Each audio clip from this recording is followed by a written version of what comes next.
Redaksiyamıza daxil olan şikayətdə bildirilir ki, qanunsuz fəaliyyət göstərən stomatoloqlardan biri də həm Sabirabad rayonunda, həm də Bakıda fəaliyyət göstərən İslam doktorudur.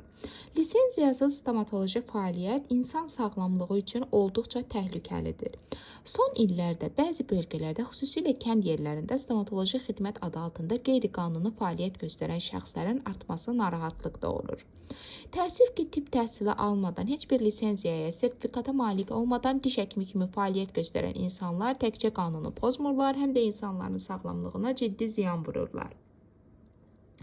Belə hallarda vətəndaşlar bilmədən diş müalicəsini savadsız, qeyri-peşəkar əllərə etibar edir.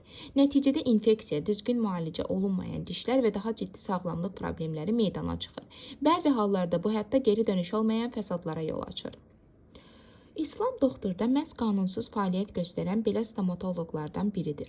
İslam həkimin istifadə etdiyi alətlərin heç biri standartlara cavab vermir.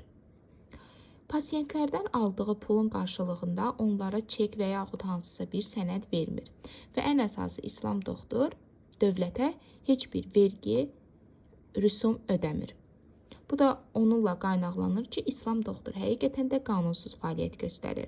Müvafiq dövlət qurumları bu kimi hallara qarşı nəzarəti gücləndirməli, lisenziyasız fəaliyyət göstərən şəxsləri müəyyənləşdirərək məsuliyyətə cəlb etməlidir.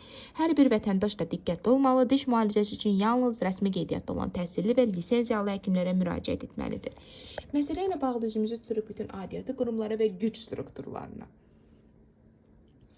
İslam doktorun gördüyü bütün işlər ciddi sürətdə araşdırılmalı və barəsində lazımi tədbirlər görülməlidir. Məsələ ilə bağlı araşdırmamız davam edir. Qarşı tərəfin mövqeyini dinləməyə hazırıq.